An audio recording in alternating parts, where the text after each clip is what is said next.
오늘은 Transcription from DNA to RNA에 대한 내용을 강의하도록 하겠습니다.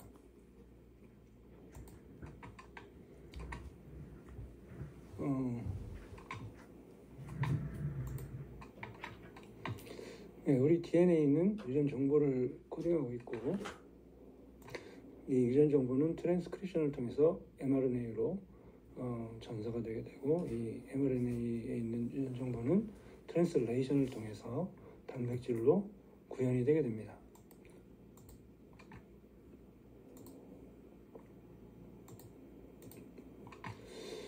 이 트랜스크립션은 트랜스크립션 팩터에 의해서 조절이 되는데, 이 트랜스크립션 팩터는 프로모터에 결합을 해서 RNA 폴리머레이즈를 리크루트를 함으로써 트랜스크립션을 유도하게 됩니다.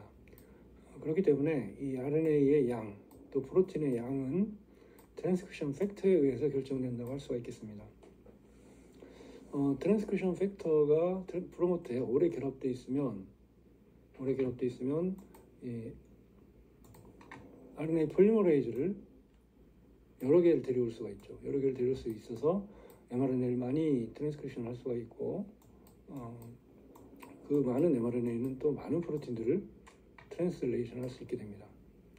그러면은 트랜스크립션 팩터가 이 RNA 폴리머레이즈를 많이 데려올 수 있게 하는 방법은 무엇이 있겠습니까? 바로 이 프로모터의 서열에 의해서 조절이 되는데, 이 프로모터가 트랜스크립션 팩터가 강하게 결합하는 그런 프로모터를 스트롱 프로모터라고 얘기하고, 또 적게 바인딩하는 프로모터를 위크 프로모터라고 얘기합니다. 그래서 세포가 이 진을 코딩을 할 때, 이 단백질은 많이 필요하다라고 생각되는 단백질에는 스트롱 프로모터를 만들어 놨고, 적게 필요하다라고 판단되는 유전자에는 위크 프로모터를 만들어 놓은 것입니다. 또한 mRNA 스테빌리티가 높으면 단백질로 많이 전환이 되겠죠. mRNA의 스테빌리티가 낮으면, 빨리 분해가 되면 적은 양이 단백질이 또 발현이 될 것입니다. 또한 단백질의 스테빌리티도 영향을 주죠. 단백질이 오래 견디는 단백질이면 또 단백질 양이 총 많아질 것이고, 이 단백질 자체의 스테빌리티, 하프라이프가 짧으면 적은 양의 단백질이 계속 존재를 하게 됩니다. 이런 식으로 트랜스크립션 레벨에서, 또 mRNA 레벨에서, 프로틴 레벨에서 단백질의 양은 조절하게 됩니다.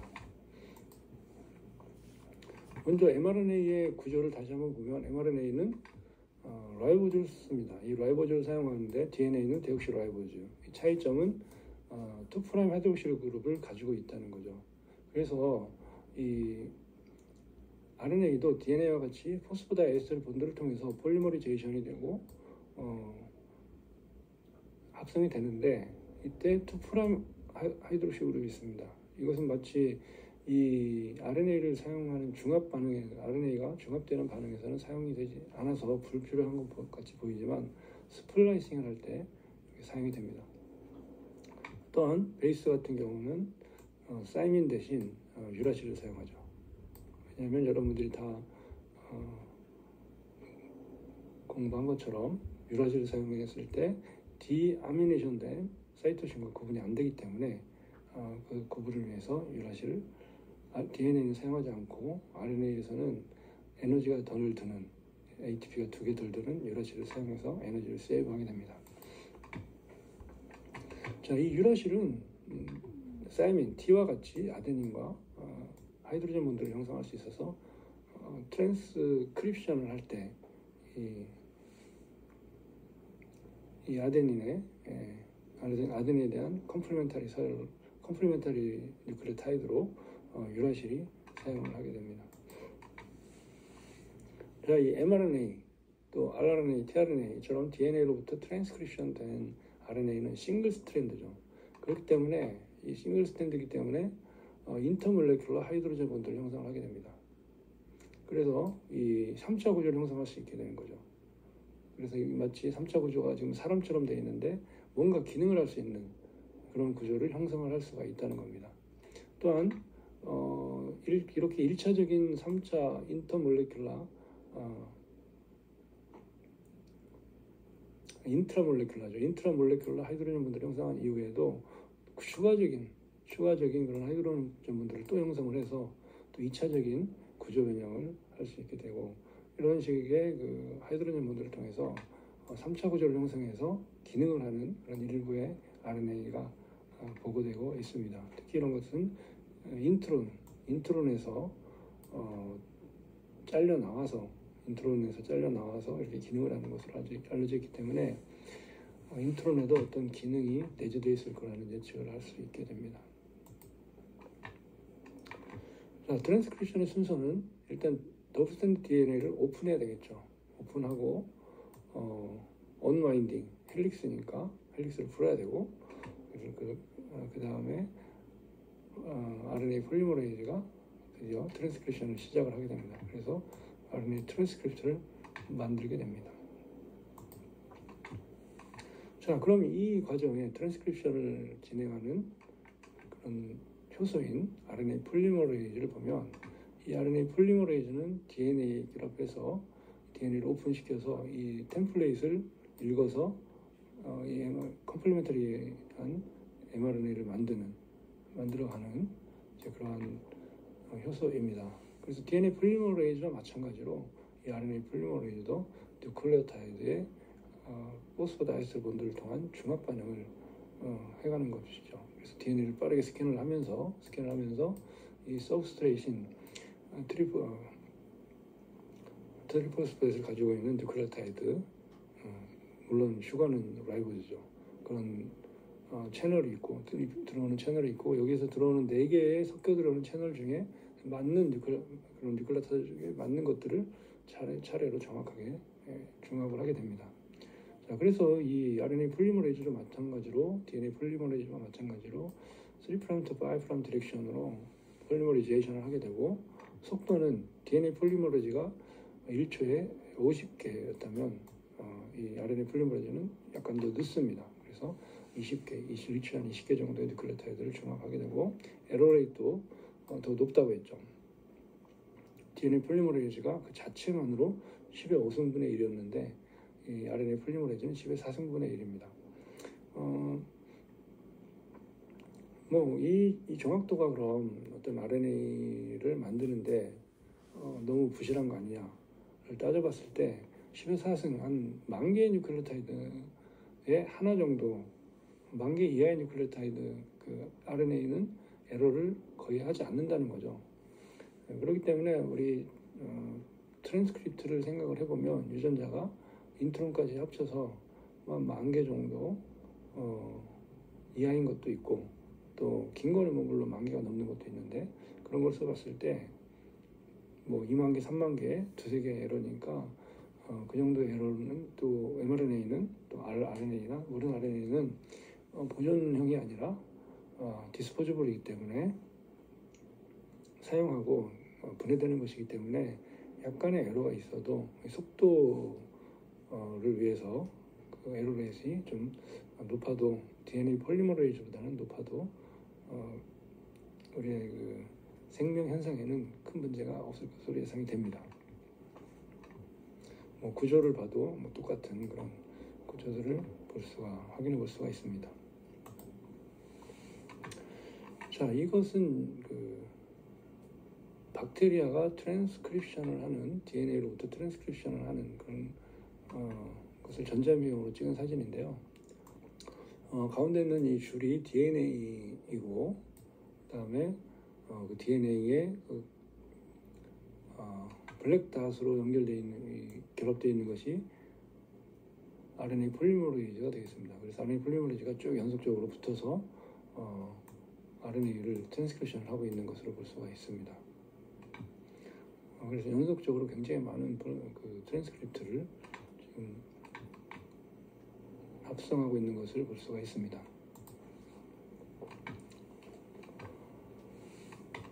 자, 그럼 이 RNA 폴리머레이즈를 진화론적으로, 이제 구조적으로 진화론을 한번 유출을 해보면, DNA 폴리머레이즈와 RNA 폴리머레이즈는 이 뉴클레오타이드를 중합한다는 측면에서 포스포다이에스터 본드를 형성하게 하는 그런 효소라는 것을 봤을 때는 구조가 유사할 것 같지만, DNA 폴리머레이즈와 RNA 폴리머레이즈는 구조가 유사하지 않습니다. 관련이 없다는 거죠. 왜냐하면 이제 서브스트레이트 자체가 다르죠. DNA 폴리머레이즈는 데옥시라이보즈로 구성된 뉴클레오타이드, RNA 폴리머레이즈는 라이보즈로 구성되어 있는 뉴클레오타이드이기 때문에 서브스트레이트 자체가 다르고, 물론 DNA를 스캔하는 것은 같지만, 그래서 완전히 다른 건 아니지만 생각보다는 많이 틀리다는 겁니다. 자, 그럼 RNA 폴리머레이즈의 구조를 보면 가장 중앙에 배럴 스트럭처가 있습니다. 드럼통 같은 배럴 스트럭처가 두 개가 있고, 가장 중요한 그 카탈리틱 사이트, 효소 반응을 매개하는 이 카탈리틱 사이트, 이 부분이 이제 굉장히 가장 중요하겠죠. 여기를 보면 아스파르틱 애시드 4개가 있고, 여기에서 이제 이런 그 포스포다에스테르 본드를 형성하는 것을 매개를 하게 됩니다. 그리고 또 라이신이 2개가 있고, 그래서 이런 것을 봤을 때 이제 유출을 하는 거죠. 이 단백질을 원시 대항에서 이것이 생겼을 거 아니에요. 그래서 아마도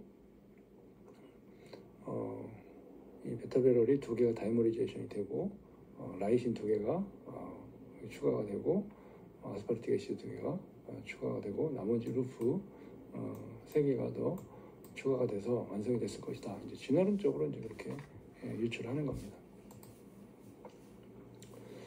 자, 그러면은 우리 셀 내에서 그 RNA들이 뭐가 있는지, 여러분들이 대표적으로 하는 게 mRNA인데, mRNA는 양적으로는 오히려 많잖아요. 이게 단백질을 발현하는 그런 용도로 쓰기 때문에 메이저 펑션이지만, RNA의 메이저 펑션을 mRNA가 하지만 양적으로 봤을 때는 RNA 중에 3에서 5%밖에 차지하지 않습니다.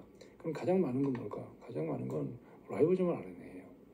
왜? 우리 세포 내에 라이보점이 굉장히 많기 때문에 그렇습니다. 그 다음에 tRNA도 있고, 그 다음에 SNRNA는 스몰 뉴클리어 RNA라고 합니다. 왜냐하면 그 핵 안에서 작은 RNA로 존재하기 때문입니다. 이건 주로 이제 SNRNA는 스플라이싱에 관여를 하게 됩니다. 그 다음에 SNORNA는, 여기 O는 뉴클레올라에서 오는 겁니다. SNORNA. 그래서 뉴클레올라, 여기는 그 RNA가 어셈블리 되는 곳인데, 이 RNA의 모디피케이션, rRNA 모디피케이션에 이용이 되는 그런 RNA이고, 또 스카RNA는 그 카잘바디가 있어요. 카잘바디가 있는데, 이 카잘바디에 있는 RNA, 여기서도 이제 SNRNA, SNORNA를 완성시키는 그런 곳입니다. 그 다음에 마이크로 RNA는 진을 사일런싱하는 이제 그러한 것이고, siRNA도 마찬가지 스몰 인터피어링 RNA로서 mRNA를, 잉여의 mRNA를 데그레데이션 시키는 그런 용도로 사용이 되고 있습니다. 그 다음에 다른 이제 난코딩 RNA, 롱 난코딩 RNA, 요즘에 이제 많이 되는데 LNRNA라고 그러죠. LNRNA, 롱 논코딩 RNA. 이런 것은 이 난코딩이라는 얘기는 뭡니까? 단백질 정보가 없는 RNA란 말이죠. 근데 이것이 짧은 RNA들은, 그동안에는 짧은 RNA를 열심히 스터디했는데, 이제 여기서 이제 이런 것들이 주로 굉장히 작은 RNA들이란 말이에요. 조각들이란 말이에요. 이런 것들의 기능을 열심히 연구했는데, 연구를 하다 보니까 굉장히 긴 난코딩 RNA가 있더란 얘기죠. 그래서 이런 것들도 마찬가지로 텔로메 신세시스, 그다음에 엑스크로모점 이넥티베이션 이런 것처럼 여러 가지 그 RNA 자체로 기능을 하는 그런 것들이 이제 점점 많이 밝혀지고 있습니다. 그래서 예를 들어서 이 mRNA가 파이널 프로덕트는 아니잖아요. 여기서 프로틴이 만들어지는 거잖아요. 그런데 파이널 프로덕트로 작용을 하는 RNA가 한 10% 정도 된다는 얘기예요. 이스트에서도. 그 정도로 RNA 자체로 기능을, 단백질 기능은 아니지만 여러 가지 기능을 하고 있습니다. 자, 그럼 박테리아에서 RNA 폴리머레이즈가 트랜스크립션하는 이제 그런 과정을 한번 보도록 하겠습니다. 1번부터 여기서부터 출발하는데, 박테리아에서의 트랜스크립션 팩터는 시그마 팩터가 트랜스크립션 팩터로 사용이 됩니다. 시그마 팩터가 프로모터에 결합을 하는데 그 전에 이미 홀로 엔자임 시그마 팩터와 RNA4이 결합된 홀로 엔자임으로 전 완성을 하고 있고, 얘가 DNA 결합을 하고 크로스 컴플렉스, 아직 이니시에이션을 시작 못하는 크로스 컴플렉스를 형성을 하고, 여기 헬릭스를 열어서 오픈 컴플렉스를 형성을 한 다음에 이니시에이션을 해야 되는데, 여기서 시그마 팩터가 잡고 있기 때문에 계속 가다가 말고를 반복한단 말이에요. 그래서 이런 mRNA 조각들이 생기게 되죠. 왜냐하면 여기까지 했는데 못 떨어져 나가고 RNA4이 시그마 팩터가 잡고 있으니까. 그래서 계속 붙잡혀 있다가 이제 프로모터 클리어런스, 프로모터에서 이제 떨어져 나오는데, 그때 시그마 팩터가 분리가 됩니다. 왜냐하면 시그마 팩터가 DNA 바인딩 하는 프로모터로 작용했다가 이게 떨어져 나가면서 RNA4이 릴리즈 돼서 드디어 이제 일롱게이션이 되는 거예요. 트랜스크립션이 일롱게이션 되고, 터미네이션 헤어핀을 만나면 이 mRNA 자체에 터미네이션 요 부분에 이제 터미네이션 시퀀스가 있어요, DNA에. 그러면 그 터미네이션 시퀀스는 헤어핀을 형성합니다. 그럼 헤어핀을 형성하면 이 헤어핀을 신호로 떨어져 나오는 거예요. 더 이상 진행이 안 되고 RNA4이 떨어져 나오고 다시 시그마 팩터가 결합해서 홀로 엔자임을 형성하게 됩니다. 자, 이런 과정을 계속 반복하게 되는 거죠. 자, 그러면 이 박테리아의 트랜스크립션 스타트 사이트가 어디냐를 연구를 했는데, 그 스타트 사이트 위쪽에 프로모터가 있죠. 프로모터는 트랜스크립션 팩터가 결합하는 자리이고, 그래서 그 프로모터를 이제 염기 서열을 분석을 하기 시작했습니다. 그런데 재밌는 서열이 발견이 됐는데, 여기 마이너스 10이라는 얘기는 여기 트랜스크립션 mRNA가 시작되는 스타트 사이트를 1번이라고 보면, 여기서부터 역으로 이제 계산을 하는 거예요. 뉴클레오타이드를 했더니 여기서 마이너스 10 부위에서 10, 11, 12, 13, 14, 15 뭐 그렇게 가는 거죠. 이 부위에서 TATAT라는 서열이 가장 많이 발견됐습니다. 확률적으로. 이건 무슨 얘기냐면, TA, 여기 이제 큰 글씨로 TA가 있죠. 이 큰 글씨란 얘기는 확률적으로 다시 GAC보다 훨씬 더 많은 빈도로 나타난다는 것을 크기로 환산을 한 거예요. 그래서 TA, AT, 그 중에 요 세 개가 이제 가장 많이 빈도가 높다는 얘기고, 그래서 얘네를 이 서열을 어떻게 이름 줬냐면 TATA 박스다, 타타 박스다, 이렇게 이름 붙였어요. 타타 박스. 그 다음에 15개에서 19개의 스페이스를 사이에 두고 그 위에 마이너스 35 리전에 또 하나의 그 서열이 있는 것을 발견했습니다. 그래서 이건 TTGACA가 많이 있는 그런 서열이고, 그래서 이 두 개가 굉장히 중요한 서열이라는 것을 알 수가 있어요. 이런 것을 컨센서스 시퀀스라고 합니다. 공통적인 그런 에버리지 시퀀스라는 얘기죠. 자, 그래서 이제 타타박스가 제너럴 트랜스크립션 팩터가 와서 결합하는 것이에요. 여기 TBP가 와서 결합을 하고, 뒤쪽에 이제 자세히 설명을 하겠습니다. 그다음에 여기 그 마이너스 35 리전에는 추가적인 그런 단백질이 결합하는 장소입니다.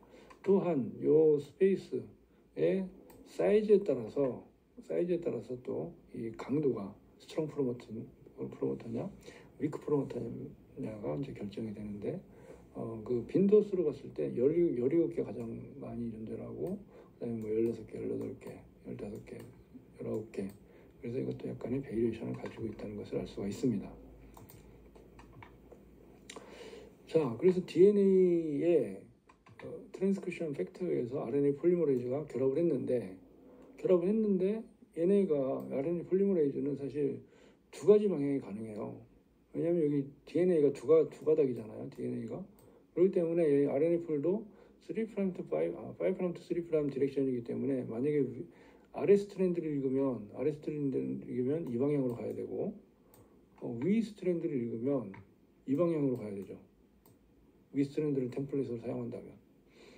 왜냐하면 그 RNA 폴은 역시 마찬가지로 5' to 3' 폴리머리제이션 하기 때문에.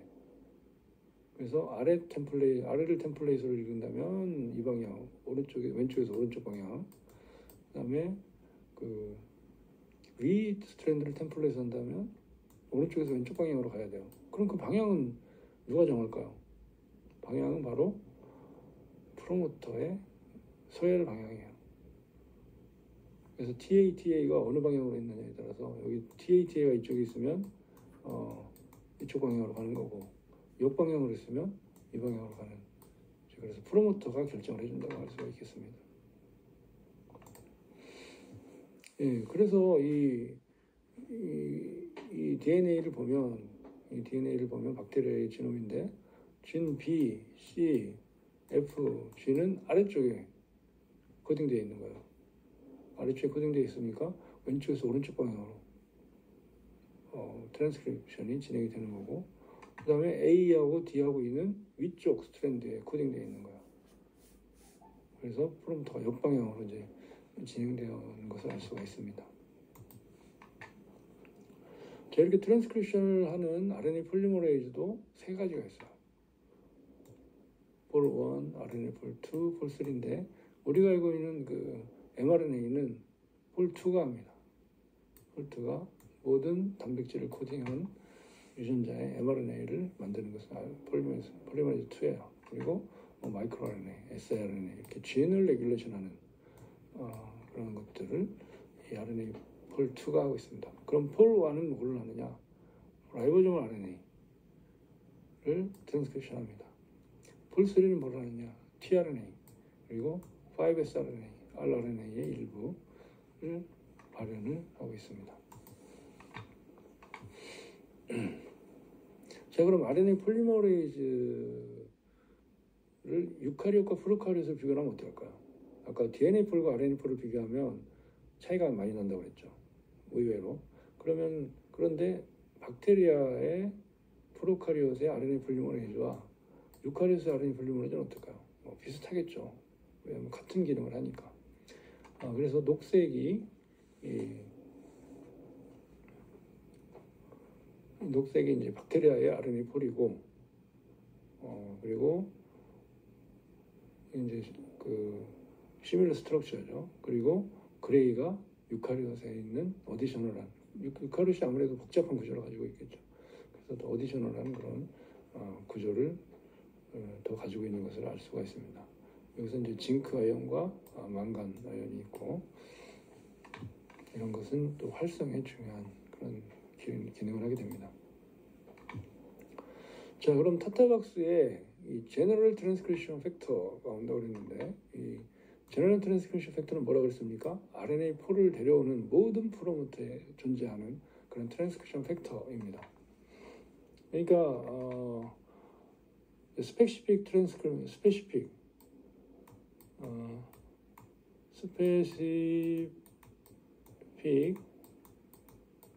트랜스크립션 팩터는 뭐라고 그랬어요? 어떤 유전자를 발현할 거냐. 그래서 그 유전자를 한 500베이스, 100에서 500베이스 업스트림에서 그 지역에 있는 그 크로마틴 스트럭처를 오픈하는 거죠. 오픈해서 제너럴 트랜스크립션 팩터가 잘 올 수 있도록 이렇게 그 사진 작업을 해주는 게 RNA 폴이 올 수 있도록 하는 거죠, 결국은. 그런 것이 스페시픽 트랜스크립션 팩터고, 얘네가 그러니까 어떤 유전자를 발현할 것인가를 결정해 주는 거고, 그 다음에 모든 그런 제너럴 트랜스크립션 팩터는 모든 스페시픽 트랜스크립션 팩터는 제너럴 트랜스크립션 팩터를 데려오는 거예요. 왜 RNA 폴은 다 와야 되잖아요. 어느 프로모터든. 그럼 RNA 폴을 데려오는 게 쉬운 게 아니라 이것도 이제 순차적으로 된다는 얘기예요.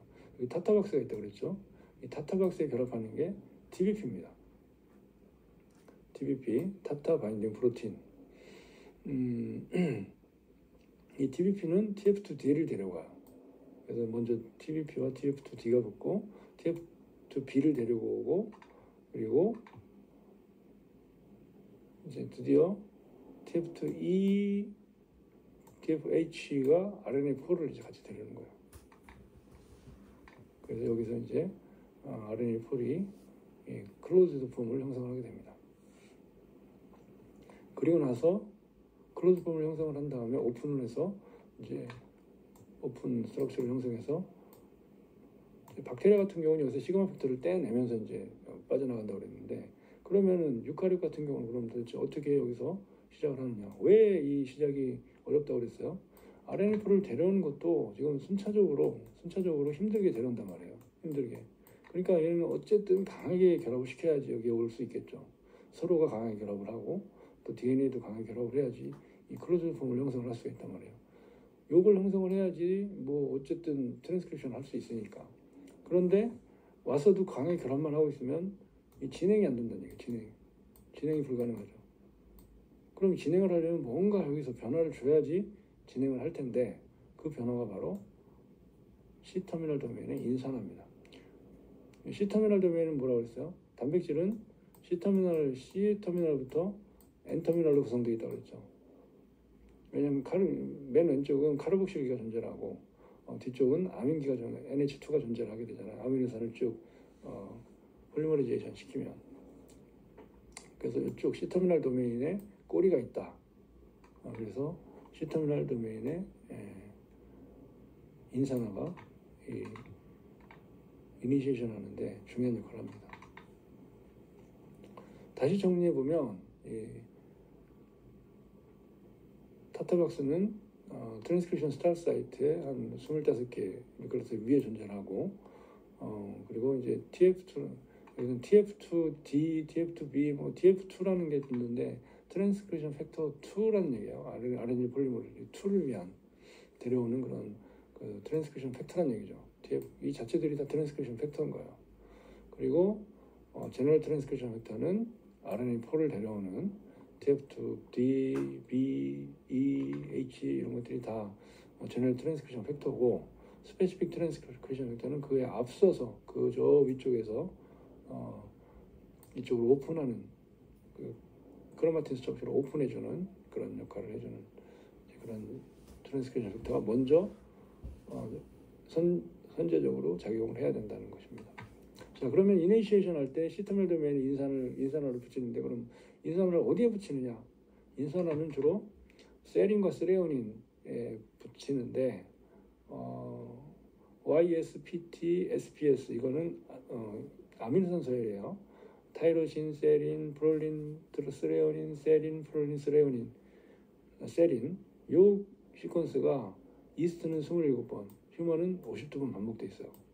그런데 거기에서 어디에 인산화가 되느냐? 두 번째, 다섯 번째 세린이 인산화가 돼요. 여기 두 개가 있죠. 두 번째, 다섯 번째. 이것이 휴먼 같은 경우는 50번 반복되어 있는 거예요. 그러면 인산기가 몇 개 붙는 겁니까? 104개가 붙는 거예요. 100% 인산화가 되면. 자, 인산기 하나에도 네거티브 차지가 3개나 있잖아요. 근데 그게 100개가 붙는다는 얘기예요. 그러니까 엄청난 인산기가 네거티브 차지가 붙는 거예요. 꼬리에. 그러니까 반발력이 생기겠죠. 그동안에 강하게 결합해 있던 애들이 인산기가 붙으면 강한 반발력이 생기는 겁니다. 그래서 이니시에이션이 시작될 수가 있는 겁니다. 그럼 누가 인산기를 달아주느냐? 바로 TF2H가 달아줍니다. TF2H. 이 TF2H는 헬리케이즈 기능이 있어요. 이 풀어주는 거죠. 헬릭스를 풀어주는 기능을 하기도 하고, 또 인산기를 달아주는 카이네이즈 기능을 하기도 합니다. 그래서 TF2H가 여기 이니시에이션에서 중요한 역할을 하게 됩니다. 자, 그래서 트랜스크립션 팩터를 한번 기능을 정리해 보면, TF2D는 TBP에 결합돼서 오죠. 그래서 얘네들은 타타박스를 인식하고 결합하는 그런 역할을 합니다. TF2B는 이제 BRE 시퀀스, 앞쪽에서 나왔던 마이너스 35 리전에 서열이 있었죠. 그것은 이제 BRE 리전이라고 합니다. 그래서 거기에 TF2B가 붙고, F는 RNA4를 안정화시키고, 그 다음에 E는 헬리케이지를 데려오고, 그 다음에 H는 뭐라 그랬어요? 헬리케이지 역할을 언와인딩 한다고 그랬죠. 그 다음에 인산화시킨다고 그랬죠. 이런 기능을 하게 됩니다. 자, 그래서 다시 한번 프로모터 리전을 좀 보면 여기 타타박스가 있어요. 타타박스가 있고 BRE, TF2B가 붙는 BRE 서열이 있고, 그래서 여기 프로모터, 제너럴 트랜스크립션 팩터가 붙는 프로모터 지역이고, 그 다음에 INR이라는 것은 이니시에이터 엘리먼트라는 얘기예요. 여기가 바로 mRNA의 첫 번째 뉴클레오타이드가 생기는 곳이에요. 그리고 이 mRNA 안쪽에도 DP 같은 특이적인 트랜스크립션 팩터가 바인딩하는 사이트도 존재를 하게 됩니다. 왜냐하면 DNA, 아직은 DNA니까 이 DNA에도 다른 트랜스크립션 팩터도 결합을 해서 이 이니시에이션이 잘 되도록 도와주게 됩니다. 그래서 그 컨센서스 시퀀스가 이렇게 나와 있습니다. 자, 이 TBP를 보면 이 TBP, 이게 이제 TBP 구조인데 얘가 TATA 서열, 그래 타타박스라는 얘기예요. 우리가 서열은 그냥 쓰면 평면에 쓰면 그냥 2차원적인 서열이지만 이건 DNA는 3차 구조를 가지고 있단 말이죠. 그래서 3차 구조를 봤을 때 얘네가 타타박스에 휘어서 이렇게 결합할 수 있는 그런 구조를 가지고 있는 것을 볼 수가 있습니다.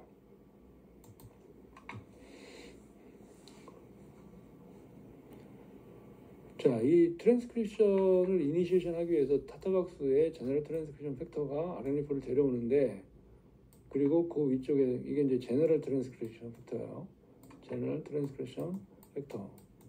그 다음에 그 위쪽에 스페시픽 트랜스크립션 팩터가 있다고 그랬죠. 그래서 1차적으로는 얘네가 1번, 얘네가 2번 오는 거예요. 그런데 우연히 어떤 사실을 알게 됐냐면, 요 위쪽을 엄청나게 뭐 1000베이스, 20,000베이스 위쪽을 딜리션을 시켰더니 이 유전자가 발현이 잘 안 되더라는 얘기예요. 그래서 뭐지? 분명히 여기 타타박스도 있고 프로모터도 정상인데 이 유전자가 왜 이 위쪽이 딜리션 되는데 발현이 안 될까?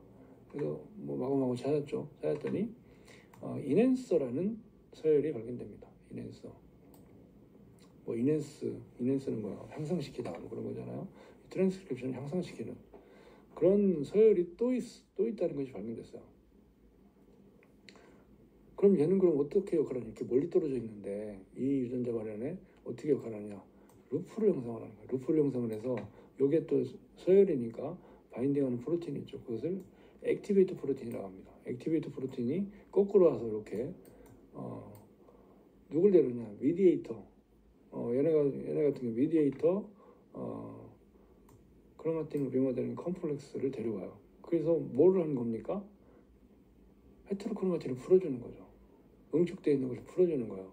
크로마틴 리모델링 컴플렉스는 뭘 하는 겁니까? 히스톤 모디피케이션 하는 거잖아요.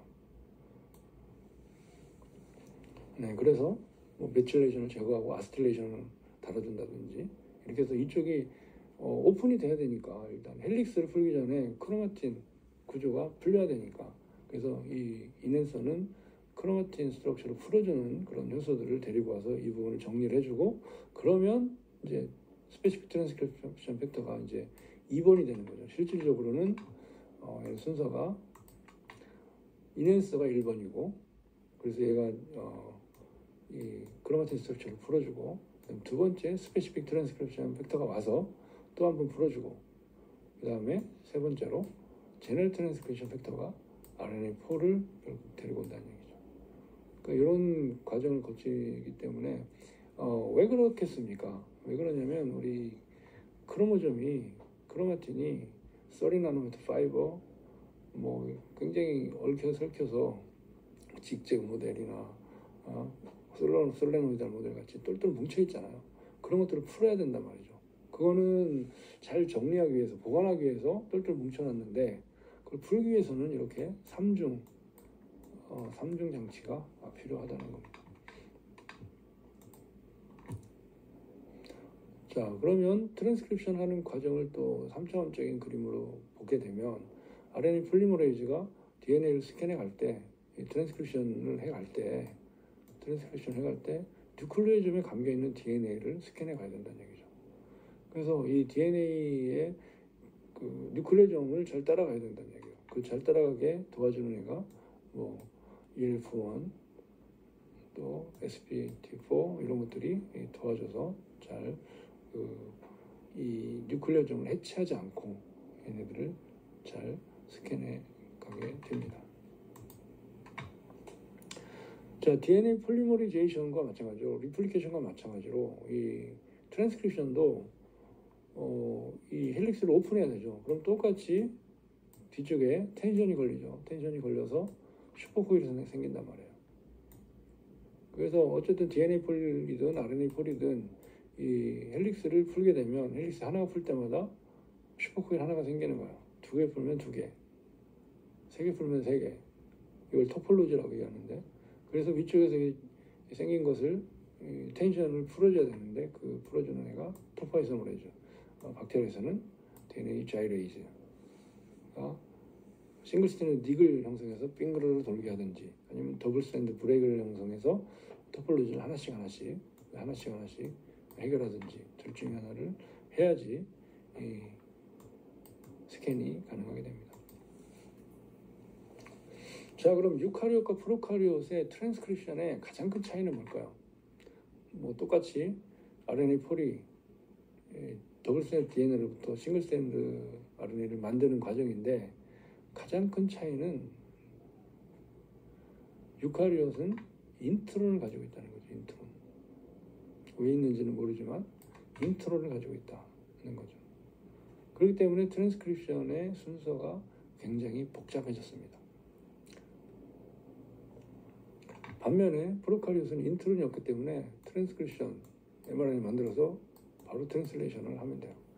특히 얘네들은 항막이 없기 때문에 트랜스크립션과 트랜슬레이션이 커플링이 돼 있어요. 왜 그렇습니까? 얘네들은 RNA 폴이 트랜스크립션 하기 시작하면 그 mRNA에 바로 라이보점이 붙어버려요. 라이보점이. 그래서 트랜스크립션이 끝나기 전에 트랜슬레이션을 시작을 해요. 그래서 커플링 되어 있다. 그렇게 표현을 하죠. 그런데 유카리ot은 뭐야? 핵막 있잖아. 핵막. 제가 인트론도 없애자고 그러고 핵막도 없애자고 그랬잖아요. 그 쓸모없다고 생각되는 단백질 전파가 없는 그런 인트론들을 다 제거를 해야 되고, 그러면서 핵에서 트랜스크립션이 일어나기 때문에 DNA가 핵에 있기 때문에 얘를 사이토줄로 와야지 라이보점을 만날 수가 있습니다. 그래서 트랜스크립션과 트랜슬레이션은 완전히 분리가 되어 있죠. 유카리ot에서는. 그리고 이 mRNA가 굉장히 싱글 스트랜드 RNA가 위험하기 때문에 5' 캐핑, 3' 테일링을 해줍니다.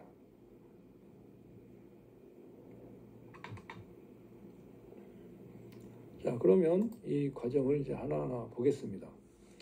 먼저 5' 캐핑입니다. 5' 캐핑인데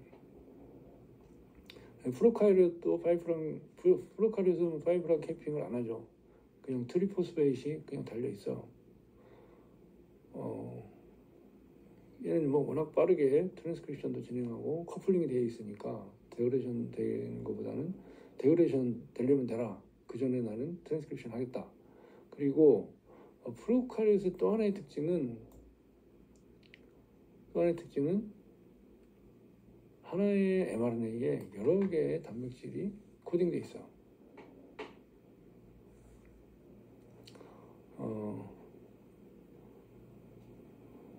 이걸 이제 폴리시스토로닉하다 얘기하는데 유전자가 폴리하게 있다, 여러 개가 있다. 그런데 여기서 여러분들이 의문을 가져야 될 게 얘네들을 어떻게 하나의 mRNA에서 어떻게 여러 개의 단백질을 만들죠? 라이보점은 여기에 결합할 거 아니에요. 여기 결합해서 이렇게 스캔해 가는데 그러면 여기까지 만든 다음에 프로틴 만든 다음에 또 얘가 또 여기서 또 만듭니까? 여기서 또 만들고 3번을 트랜슬레이션 하는 거예요. 이 라이보점은. 그게 아니라 또 다른 라이보점이 중간에 결합을 해요. 또 다른 라이보점이 중간에 결합을 하는 겁니다.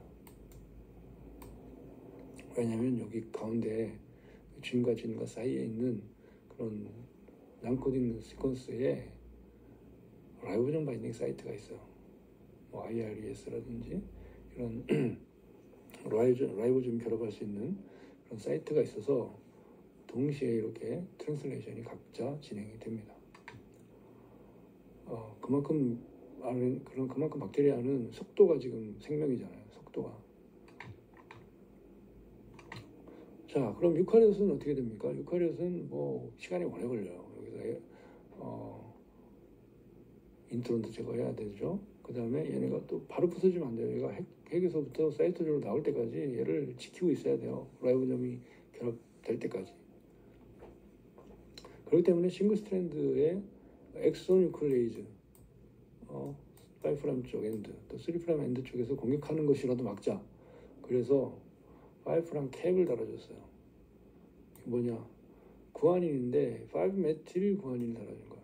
7메틸 죄송합니다. 7메틸 구아노신을 달아주는 거야. 왜 그렇습니까? 얘는 메틸레이션 된 구아닌이란 말이에요. 구아닌에 메틸레이션 되는 거 못 봤죠.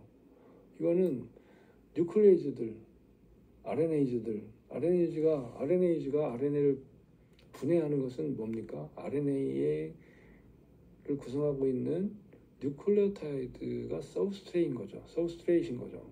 그래서 걔를 인식해서 걔를 떼는 거잖아. 포스포다이스터건들을. 그런데 이 5메틸 구아노신은 노멀한 구아노신이 아니란 말이에요. 그러니까 RNA가 얘를 인식을 못하게 하는 거죠. 자, 얘를 달아주고 그러면 이제 5' 쪽의 공격은 못하게 막아놓은 거죠.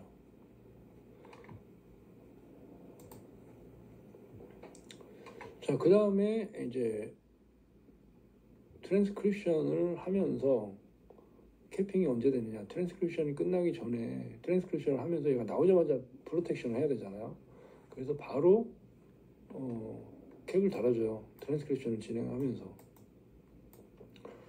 그러면 얘를 그럼 누가 달아주느냐 하면 여러 가지 캐핑에 필요한 단백질들이 와서 달아주겠죠.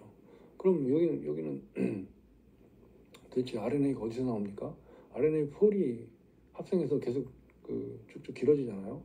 그렇기 때문에 이 C터미널 도메인 있죠. 아까 C터미널 도메인이 2번, 5번이 포스포레이션 돼서 이니시에이션이 됐던 이 C터미널 도메인이 바로 RNA 팩토리로 작용해요. RNA 공장으로. 여기서 모디피케이션 한단 말이에요. 왜? 이니시에이션 할 때는 2번, 5번 셀인이 다 인산화돼서 강력한 엔진으로 네거티브 엔진을 만들었잖아요.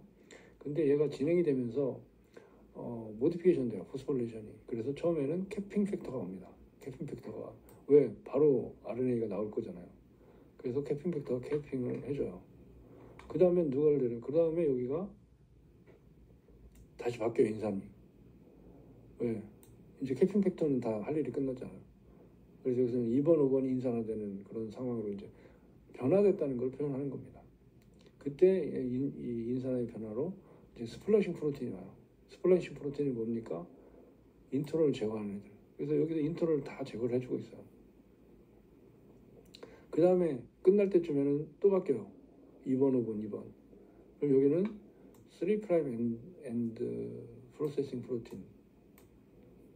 폴리에이 테일을 달아주겠다는 거죠. 그래서 이게 순차적으로 이 C터미널 도메인의 모디피케이션이 변하고 그럼으로써 결합하는 단백질들이 달라지고 그 결합하는 단백질들에 의해서 순차적으로 5' 캐핑, 스플라이싱, 그 다음에 3' 폴리테일이 진행이 되는 겁니다. 그래서 C터미널 도메인, RNA4의 C터미널 도메인이 RNA 팩토리로 작용한다는 겁니다. 자, 그러면 그 캐핑에 대해서 좀 더 자세하게 보면 여기 지금 5' 엔드 쪽에 첫 번째 뉴클레오타이드에 인산기가 3개가 있잖아요. 여기에 이제 7메틸 구아닌을 달아줘야 되는 거예요. 그 순서가 어떻게 되느냐. 포스파테이즈가 인산기 하나를 떼줘요. 떼준 다음에 구아닐 트랜스포레이즈가 구아닌을 붙입니다. 7메틸 구아닌을 붙이는 게 아니에요. 구아닌을 붙여요. 근데 이건 노멀 뉴클레오타이드죠.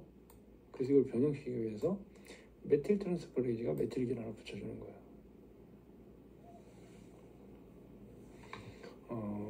그래서 이제 7메틸 구아노신이 된 거고,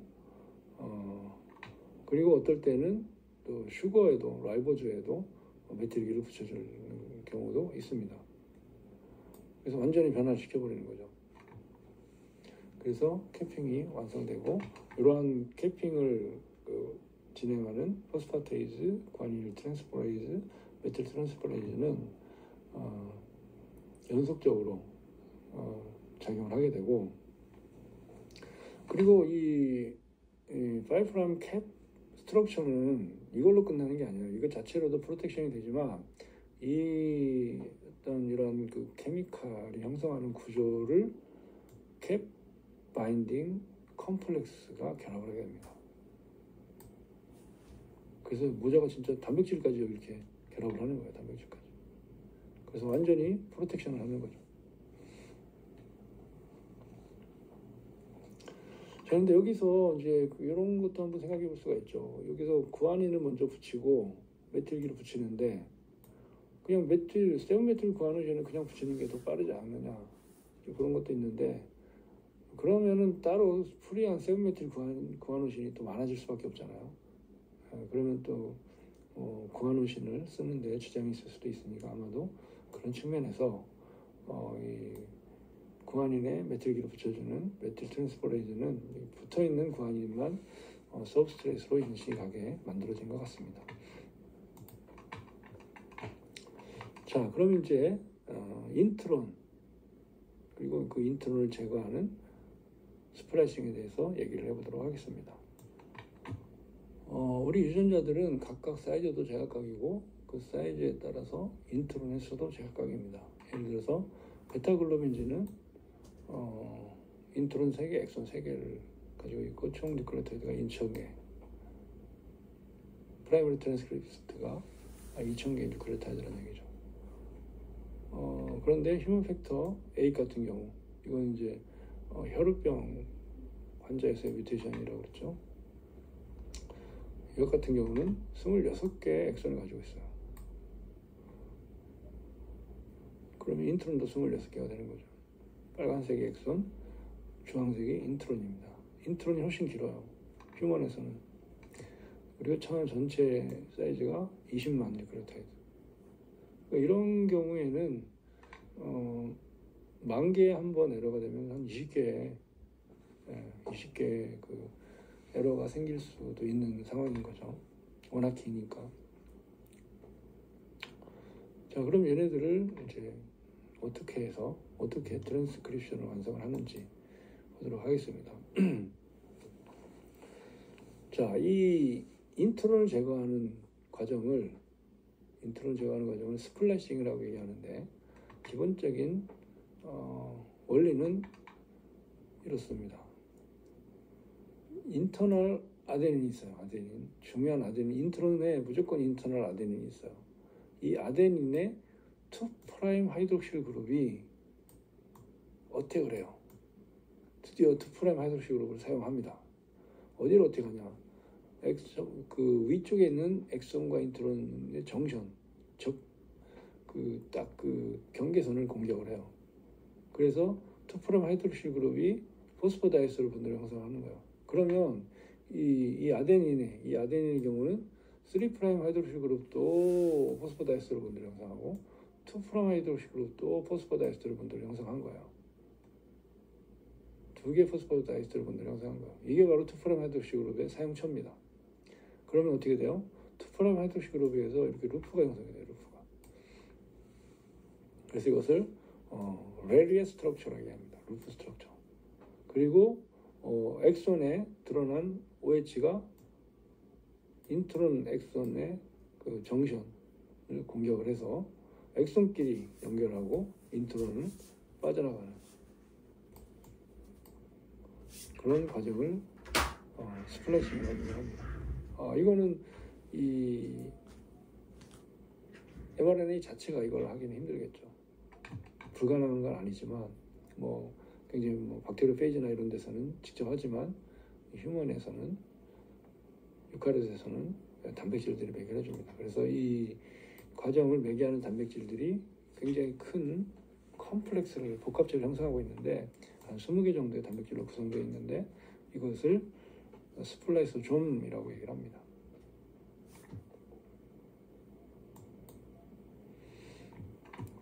자, 그래서 여기서도 이제 알파 트로포마이오신인데 이 진도 인트론과 엑선이 많아요. 그런데 이제 여기서 무슨 얘기를 하려냐면 얼터네티브 스플라이싱이라고. 얼터네티브 스플라이싱. 이건 뭐냐? 선택적인 접합이죠.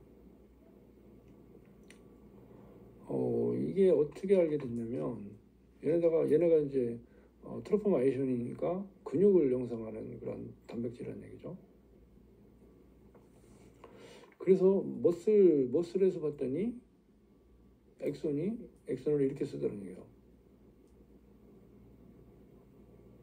그런데 그것이 스트레이트 머슬이죠. 그 다음에 스무스 머슬 같은 경우는 또 다른 엑선을 사용하고, 엑선이 여기는 비슷한데 이 바깥쪽이 굉장히 다르죠. 3' 엔드 쪽이. 그리고 근육이 아닌 세포들, 파이브로블라스트, 또 브레인은 특히 굉장히 달라요. 같은 G 유전자인데 같은 DNA로부터 트랜스크립션이 되는데 그 트랜스크립션 자체도 틀리고 그리고 엑선도 다르다는 얘기죠.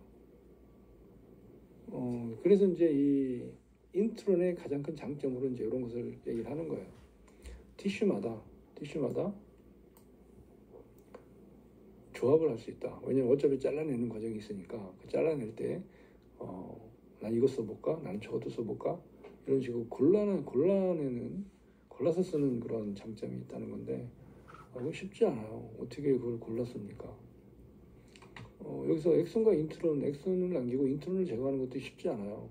어디가 엑선이고 어디가 인트론이에요? 이거 우리는 파란색으로 엑선을 표시하고 검은색으로 인트론을 표시해서 이걸 뭐 잘라내면 쪼르륵 붙겠네. 엑선끼리 쉽게 할 수 있지만 실제로는 GATC예요. 똑같은 GATC를 다 구성되어 있어요. 그렇기 때문에 쉽지 않은 과정입니다. 그것을 또 정확하게 해내게 됩니다. 똑같은 그림이죠. 똑같은 알파 트로포마이오신인데 스트레이트 머슬, 스무스 머슬, 브레인에서도 1, 2, 3, 또 파이브로블라스트 이런 식으로 다양한 그런 스플라이싱을 해서 이건 이제 아이소폼이라고 얘기하죠. 아이소폼, 유사한 형태의 단백질. 그러면 왜 이러한 형태의 얼터너티브 스플라이싱을 사용을 할까요? 세포는 유전자의 개수는 2만 개로 정해져 있고, 그리고 같은 기능을 하지만 조직마다 그 기능이 약간씩 다를 수가 있겠죠. 그래서 그것을 파인 튜닝이라고 얘기하는데 아주 미세하게 조절을 하고 있는 거예요. 단백질의 기능을. 원래 그 기능은 있는데 그 기능을 최적화시킨다고 표현을 할 수가 있겠죠. 굉장히 아주 고난이도의 기술입니다. 세포가 가지고 있는. 자, 이런 것들도 제네틱 백그라운드예요. 제네틱 백그라운드에서 이게 이제 에피제네틱스거든요. 유전자는 변하지 않잖아요. DNA는 서열은 변하지 않아요. 근데 단백질 발현은 변했잖아요. 단백질 자체도 변했잖아요. 트랜스크립션 되느냐 안 되느냐만 변한 게 아니라 그 단백질에 미세하게 조정이 된다니까요. 엑선을 조절함으로써 엑선의 선택을 조절을 해서 그게 또 에피제네틱스로 가능한 겁니다. 왜 그러냐? 그 에피제네틱스로 여기에 관여하는 이 얼터너티브 스플라이싱에 관여하는 어떤 단백질을 발현시키느냐에 따라서 어떤 엑선을 쓰느냐가 결정이 되기 때문입니다. 자, 여러분이 한번 생각해 보세요. 얼터너티브 스플라이싱을 어떻게 구현할 겁니까? 다른 티슈에서 어떻게 구현을 할까요? 세포가 어떻게 이 조합을 조절을 할까요?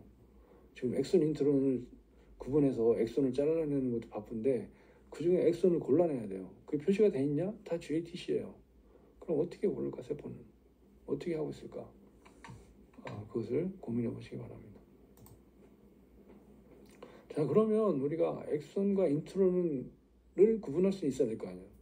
얼터너티브 스플라이싱을 못하더라도. 그건 어떻게 구분하고 있을까요? 어디가 엑선이고 어디가 인트론인가? 그건 서열로 구분할 수밖에 없죠. DNA니까, RNA니까. 그래서 엑선 정션이 있어요. 엑선 인트론 정션에 엑선 인트론에 GA, GU 서열이 있고, 그 다음에 인터널 A 아데닌 있죠. 2' 하이드록실 그룹 사용하는 아데닌. 그 다음에 인트론 엑선 정션 AGG 서열이 있어요. AGGX. 그래서 스플라이싱이 되면 AGG가 나오게 됩니다. AGG가 나와요.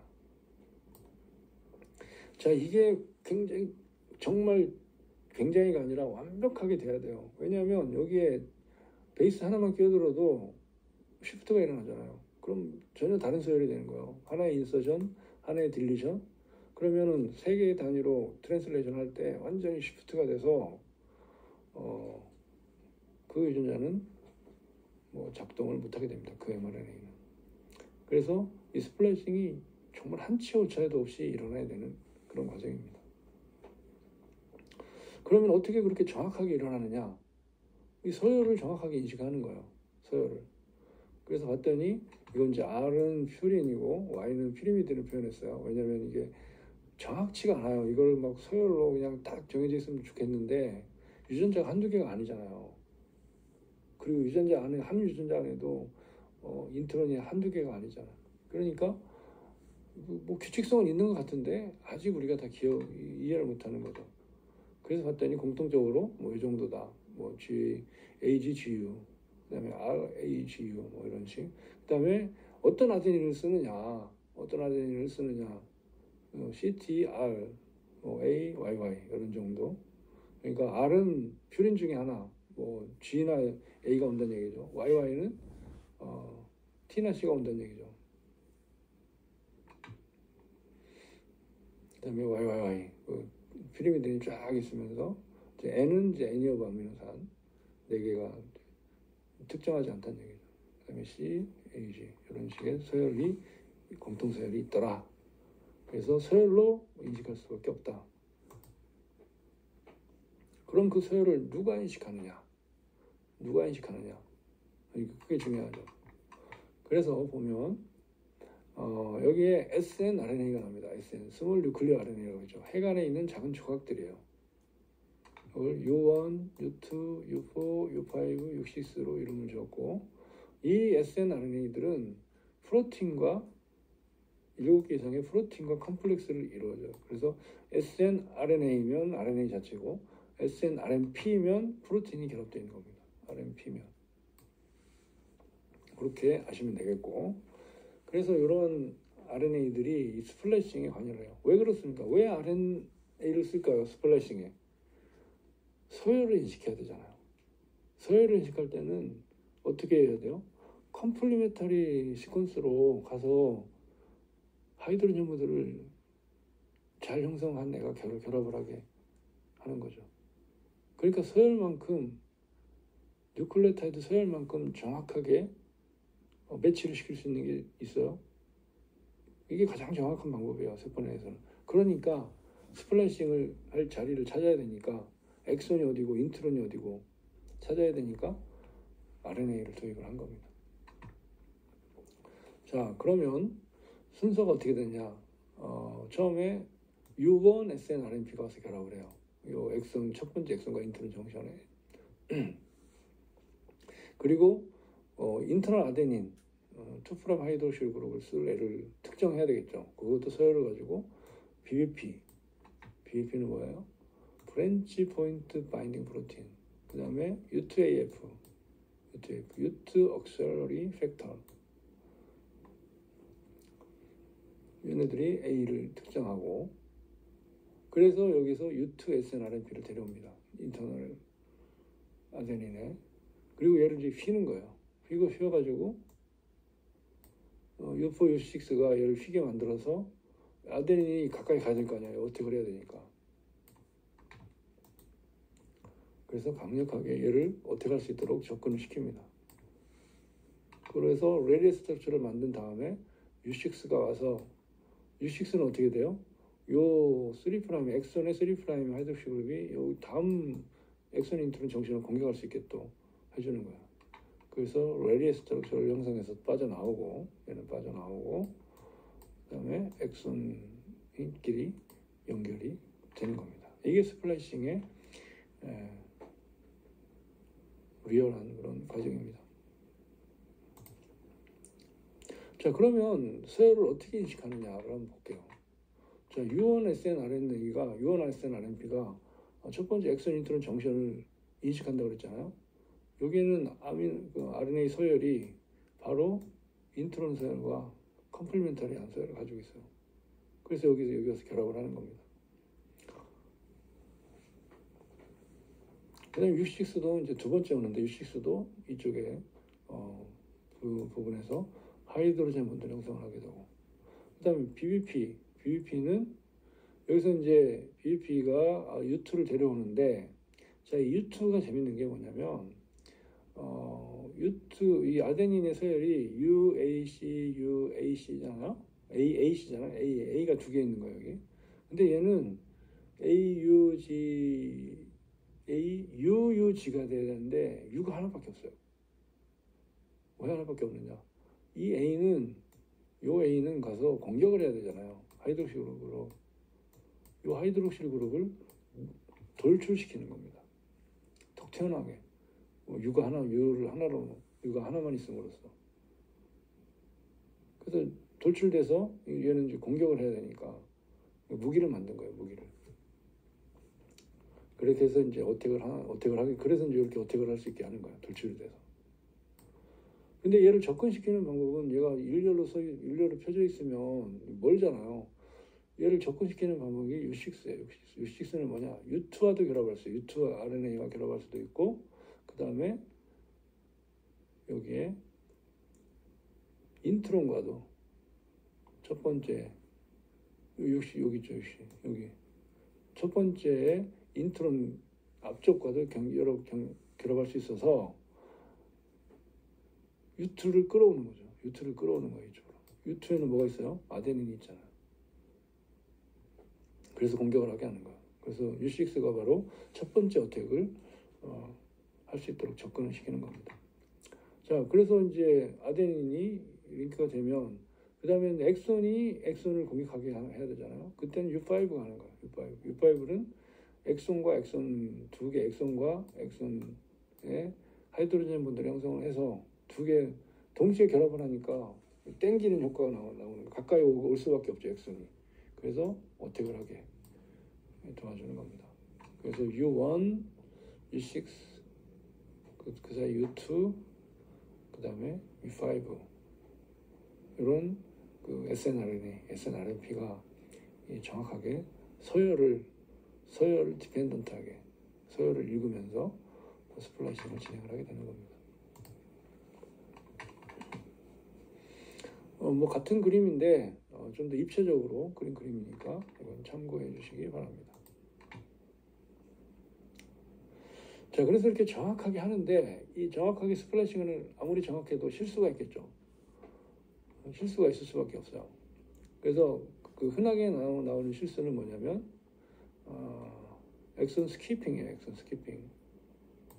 자, 어떻게 되냐면 이 원래 정상적으로 보면 여기 인트론을 제거를 하고 여기 인트론을 제거를 해야 되잖아요.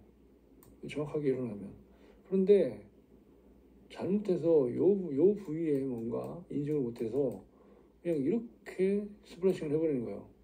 여기 인트론의 첫 번째, 인트론의 마지막 서열이기도 하잖아요. 네? 그러니까 이것도 불가능한 게 아니라고요. 이렇게 해야 되는 것도. 그럼 뭐가 됩니까? 엑선 2가 없어진 엑선 1과 3가 mRNA 형성하는. 그래서 이런 현상을 엑선 스키핑이라고 얘기합니다. 자, 이거를 방지하기 위한 또 기발한 방법이 있습니다. 자, 또 하나는 뭐냐? 크립틱 스플라이싱. 쪼개지는 거예요. 쪼개지는 거. 일부 엑선이 쪼개지는 거. 이건 어떻게 되느냐? 이 인트론 사이에 뭐가 엑선 인트론 정션처럼 그런 서열이 있는 거죠. 그러면 이만큼만 잘라내야 되는데 이만큼이 그 스플래싱이 돼버려서 잘라진 일부만 남은 그런 형태가 될 수가 있는 거예요. 왜냐하면 서열이 유사하기 때문에 일어나는 현상이죠. 자, 그러면 이 액션 스키핑을 만든 방법은 뭘까요? 액션 스키핑을 만든 방법은 앞쪽에 나왔어요. 앞쪽에 트랜스크립션이 일어나면서 스플래싱이 동시에 일어난다고 그랬잖아요. 그러니까 예를 들어서 이것 같은 경우는 이 부분이 트랜스크립션이 되기 전에 이 부분을 빠르게 스플래싱을 해버리면 서열이 헷갈리지 않겠죠. 뭐 여기가 되기 전에, 여기가 트랜스크립션이 되기 전에만 해도 사이트가 여긴지 안 헷갈리겠죠. 네, 그래서 어떻게 얘기를 할 수 있냐면 박테리아는 트랜스크립션과 트랜슬레이션이 커플되어 있지만 유카리ot은 트랜스크립션과 스플라이싱이 커플링되어 있어요. 그러면 최소한 액션 스키핑은 최소한 막을 수가 있겠죠. 네, 세포는 그런 여러 가지 방법으로 이런 단점들을 해결하고 있습니다. 자, 그런데 이제 통계적으로 이제 지놈 시퀀스가 끝났고 RNA 서열도 다 드러났기 때문에 통계를 처리했을 때 엑손의 길이와 인트론의 길이를 통계를 해봤어요. 그것을 휴먼과 웜은 뭡니까? C. 엘레강스, 그리고 플라이, 드로소필라 그렇게 통계를 내봤는데 휴먼이 제일 궁금하죠. 휴먼 같은 경우가 엑손이 짧아요. 엑손이 짧습니다.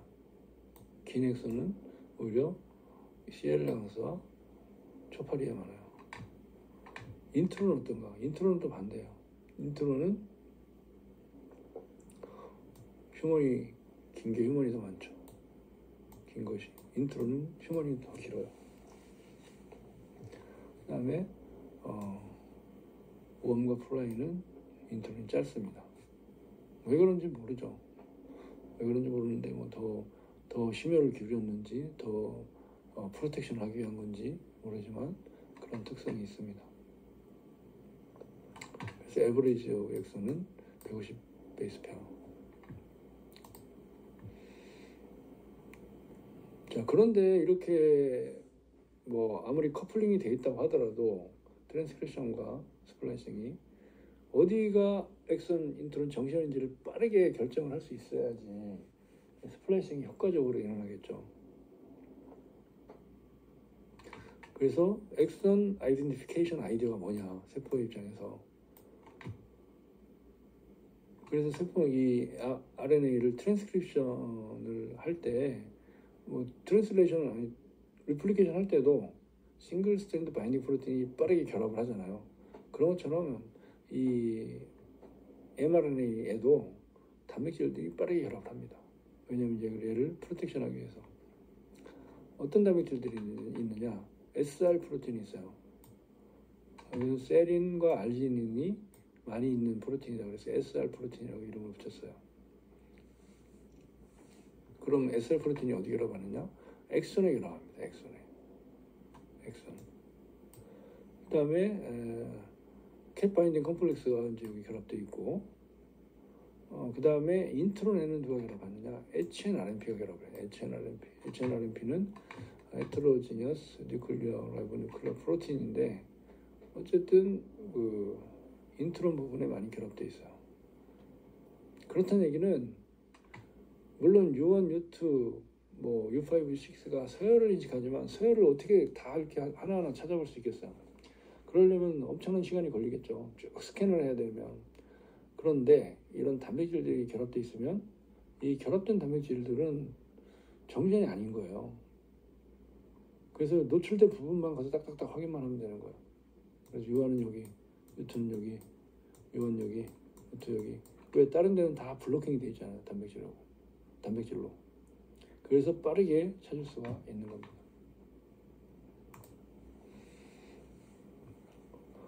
자, 그래서 이제 스플라이싱의 종류를, 형태를 쭉 확인해 보니까 지금까지 얘기한 게 메이저한 메커니즘이에요. 스플라이싱.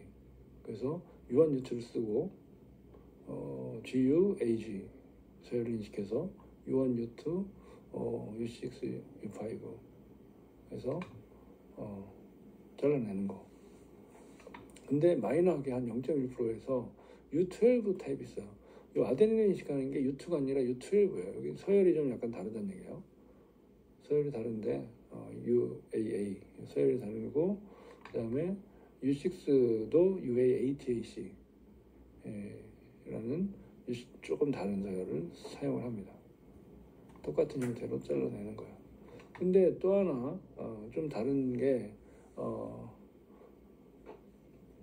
트리파노점 싱글셀인 트리파노점은 이제 고세균인데, 고세균에서 보니까 얘네는 RNA를 잘라서 스플래싱 하더라는 얘기예요.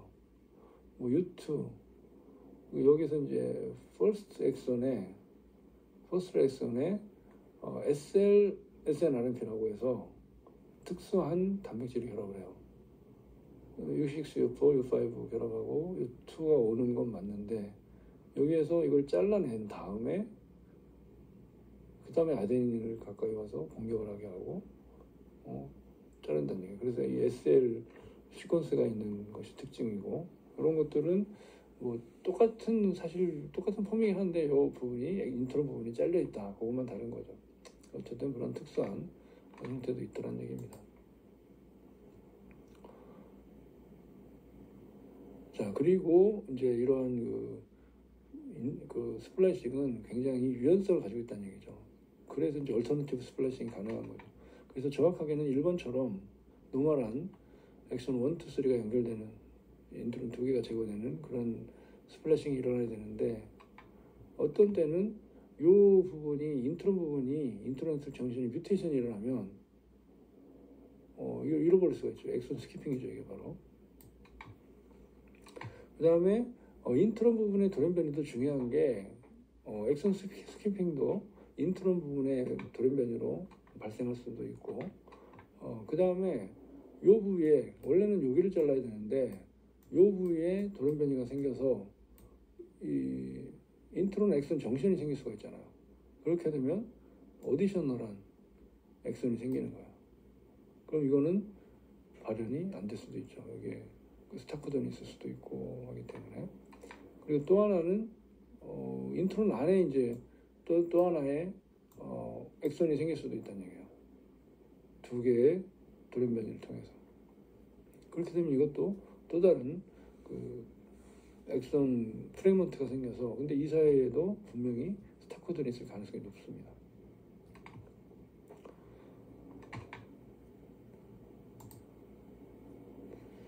자, 그러면 이 스플라이싱, 진화론적인 측면에서 이 스플라이싱이 어떻게 생겼을까?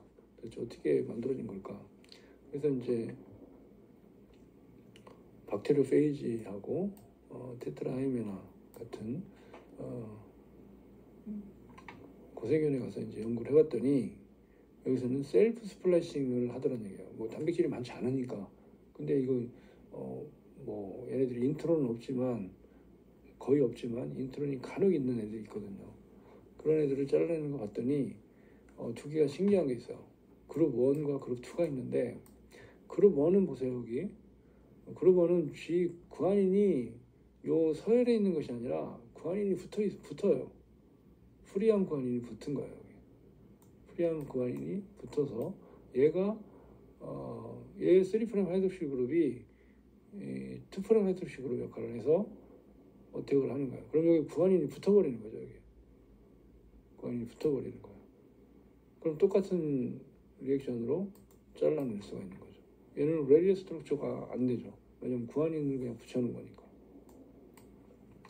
또 하나는 똑같은 이 서열 안에 있는 아데닌의 2' 하이드록시 그룹이 어택을 해서 잘려져 나가는 그런 것이 이제 우리가 메이저한 패스웨이랑 같은 그러한 셀프 스플래싱으로 인트론을 제거하는 현상들이 있더란 얘기야. 없진 않다. 그래서 아마 이런 곳에서 유래가 돼서 그런 단백질들이 많이 만들어져서 유카리오트스는 아주 정확한 정밀한 그런 스플래싱이 일어나는 게 아니냐, 이제 그렇게 유추를 하고 있는 겁니다.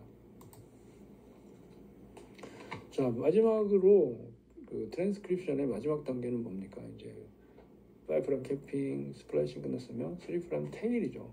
3'에 폴리 A 테일을 달아줘요. 폴리 A를 250개 정도 달아줍니다. A 쭉 달아줘요. 왜 그러느냐? 엑소뉴클레이저에서 얘가 분해를 막기 위해서 mRNA 뭐 텔로미어처럼 분해를 막기 위해서도 있고, 더 중요한 게 있어요. 이게 뒤쪽에 이제 나오는데, 얘네들이 mRNA가 서큘러 폼을 형성합니다. 요 테일을 가지고. 자, 그러면 여기서 그럼 어디까지가 mRNA냐, 그리고 어디에다 테일을 달아줄 거냐, 그런 게 결정이 나야 될 거 아니에요. DNA는 쭉 계속 리니어하게 연결이 돼 있잖아요. 우리는 쥔을 표시를 하지만 쥔이 독립적으로 잘려 있는 게 아니라 계속 연결이 돼 있단 말이에요. GATC로. 그래서 어디까지가 쥔이냐, 어디까지 트랜스크립션을 할 거냐, 어디에 폴리에를 붙일 거냐를 사실 이제 끝에 갈수록 결정을 해야 된단 말이죠. 결정의 순간이 오죠. 그래서 봤더니 끝나는 부분에는 CA 서열이 있어요. CA 서열. 최종적으로 CA 서열에 아데닌을 붙였다는 얘기예요. 그럼 여기까지만 딱 트랜스크립션을 한 다음에 아데닌을 쭉 붙이면 편한데 처음에 생긴 RNA 보면 녹색의 어디셔널한 트랜스크립트가 있다는 얘기예요. 여기서는 GU-리치 리전 또는 U-리치 리전인데, 그래서 CA가 남는데 그럼 여기를 지나친 거예요. RNA 폴리머레이즈가 여기를 브레이크가 잘 안 들어서 끽 했는데 이게 쭉 스키드 마커입니까? 미끄러지는 그런 급정거하다가 이렇게 자국이 난 겁니까? 그건 아닐 거란 말이죠. 어쨌든 이게 쭉 더 트랜스크립션 한 다음에 여기를 잘라서 얘는 뭐라 그래요? 데그레데이션을 시킨다는 거예요. 필요 없는 애란 얘기예요, 얘가. 그럼 왜 여기까지 우리 세포는 아주 알뜰하게 뉴클레오타이드 하나를 아끼는 애인데 왜 이렇게 브레이크가 안 들어서 더 많은 부분을 만들어서 자른 다음에 버려서 데그레데이션 버리고, 분해하는 것도 다 일인데 에너지인데, 그 다음에 폴리에를 붙이느냐는 얘기죠. 아마도 여기에 무슨 단백질이 여기 CA를 자른다거나 하는 단백질들이 바인딩하는 자리가 아닐까, 저는 개인적으로 생각을 해봅니다. 뭐 이유가 없는 건 없으니까요. 지금까지 세포에서 일어난 현상들이. 어쨌든 잘라내고 CA부터 폴리에를 250개나 달아줍니다. 어떻게 달아주느냐? 마지막에 이제 거의 끝날 때쯤이면 여기 모디피케이션이 시스터민에 모디피케이션 돼서 이 폴리에 테일을 만들어주는 단백질들이 오게 돼요. RNA4의 CTD에. 이것이 CPSF와 CSTF인데, CPSF는 거기 방금 나온 그 CA를 인식해서 잘라주는 애예요. 딱 잘라주는 애인데, 그걸 어디를 잘라주느냐, 바로 AAU, AAA 서열이 나오면 이제 자를 준비를 하는 거야. AAU, AAA 서열이 오면 CPSF 그리고 CSTF, 클리비지 스티뮬레이션 팩터, 얘네들이 이제 자를 준비를 하는 거죠. 그래서 얘는 그렇게 보면 여기가 이제 이 안쪽에서 RNA 폴의 안쪽에서 일어나니까 자르는 건 바깥쪽에서 자를 수가 있잖아요. 그러니까 RNA 폴이 이 끝나기 전에 어디셔널하게 이 안에서 만들어지는 게 그 다음 석의 서열이 아닌가, 그렇게 생각할 수가 있는 거죠. 그래서 자른 다음에 RNA 클리비지가 일어났죠. 그 다음에는 어떻게 되느냐? RNA 폴리머레이즈는 떨어져 나오고, 그 다음에 폴리A 폴리머레이즈가 먼저 작용을 해서 폴리에를 쭉 250개 달아줍니다. 폴리에만 쭉 달아주는 거예요. 얘는 RNA 폴이 아니죠. 폴리머레이즈긴 하지만 템플레이스로 붙이는 게 아니라 A만 계속 붙여주는 거예요. 그 다음에 그 AAA에 폴리A 바인딩 프로틴, 폴리A 바인딩 프로틴이 쭉 붙는 거야. 그래서 이쪽을 꼬리를 그냥 A로만 노출되어 있는 것이 아니라 여기도 단백질이 다 커버를 하고 있습니다. 그러니까 5' 엔드에는 캡 바인딩 프로틴이, 그 다음에 3' 엔드는 폴리A 바인딩 프로틴이, 바인딩들이 프로텍션을 하고 있는 겁니다.